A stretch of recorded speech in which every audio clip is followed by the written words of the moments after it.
Assalamu alaikum, I'm Aisha and you're watching Samaa News. Here are today's headlines. The Ramazan moon has been sighted across Pakistan, Bangladesh and India, and the first fast will be observed on Thursday. The Central Ruet-e-Hilal Committee, chaired by Maulana Abdul Khabeer Azad, confirmed the sighting after receiving reports from multiple cities. Authorities, including the Meteorological Department and SU-PAR-CO, assisted in the process. Meanwhile, Muslims in India and Bangladesh will also begin observing Ramazan on Thursday, after authorities confirmed the sighting of the crescent moon. Peace talks between Ukraine and Russia in Geneva have ended abruptly after just 2 hours of discussions. Ukrainian President Volodymyr Zelensky described the negotiations as difficult and accused Moscow of deliberately stalling efforts to reach a deal aimed at ending the 4-year-old war. The US-mediated talks in Switzerland come as President Donald Trump has recently suggested that Kiev must take further steps to help ensure the success of the negotiations. Meanwhile, Russia's chief negotiator, Vladimir Medinsky, says US-mediated talks with Ukraine in Geneva were difficult but businesslike. He said a new round of talks would take place soon as efforts continue to broker a peace deal. Ukraine has reduced electricity imports by 3% to around 311 gigawatt-hours last week as milder weather eased pressure on the energy system. According to analyst group Dixie Group, this marks the first weekly decline in import volumes in the past 5 weeks, while electricity exports have remained at zero for 3 consecutive months. The development follows record cold conditions in early February, when temperatures in some regions plunged to -30 degrees Celsius, coinciding with Russian strikes that damaged significant parts of the country's energy infrastructure.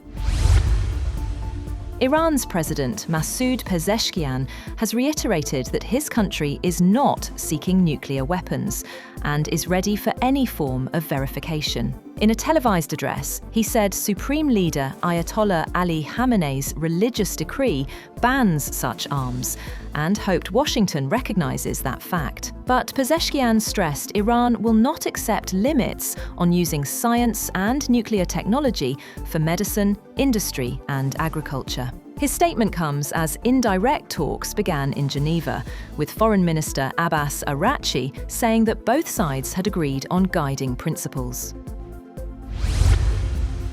Sanae Takaichi has been formally reappointed as Japan's Prime Minister by Emperor Naruhito, 10 days after her party's landslide election win. Takaichi secured 354 votes in the House of Representatives, as her Liberal Democratic Party and coalition partners maintain a strong lower house majority. All cabinet ministers were reappointed, including Defense Minister Shinjiro Koizumi and Finance Minister Satsuki Katayama.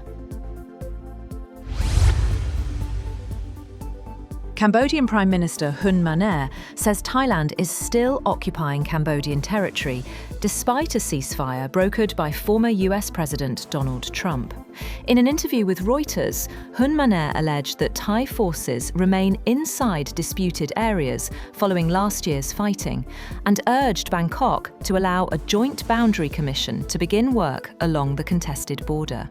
The Cambodian premier also highlighted improving ties with Washington, and said his government is taking action against cyber scam centers operating inside the country. The Vatican says it will not participate in US President Donald Trump's proposed Board of Peace initiative. Cardinal Pietro Parolin, the Holy See's top diplomat, said international crisis management should be handled through the United Nations rather than new political platforms. Pope Leo, the first US-born pontiff and a critic of some of Trump's policies, had been invited to join the initiative in January. Reverend Jesse Jackson, a towering figure in the American civil rights movement, has died at age 84. He passed away peacefully, surrounded by family, leaving a legacy of activism spanning over 6 decades. Born in 1941 in Greenville, South Carolina, Jackson rose to prominence in the 1960s as a leader in Martin Luther King Jr.'s Southern Christian Leadership Conference and was present at King's assassination in 1968. Jackson twice ran for the Democratic presidential nomination in 1984 and 1988, breaking racial barriers and amplifying the voices of marginalized communities. He founded the Rainbow Push Coalition to promote social justice, civil rights, and economic equality. Leaders worldwide mourned Jackson. Former President Barack Obama called him a true giant, while President Donald Trump described him as a good man with lots of personality, grit, and street smarts. The United States has disclosed evidence suggesting China may have carried out an underground nuclear test on June 22, 2020. Seismic readings from a station in Kazakhstan indicated an explosion of magnitude 2.75 near China's Lopnor test site. Assistant Secretary of State Christopher Yeo said the data were very unlikely to be from an earthquake or mining activity and suggested China may have attempted to mask the blast using a decoupling technique. China denied the claims, calling them entirely unfounded and politically motivated.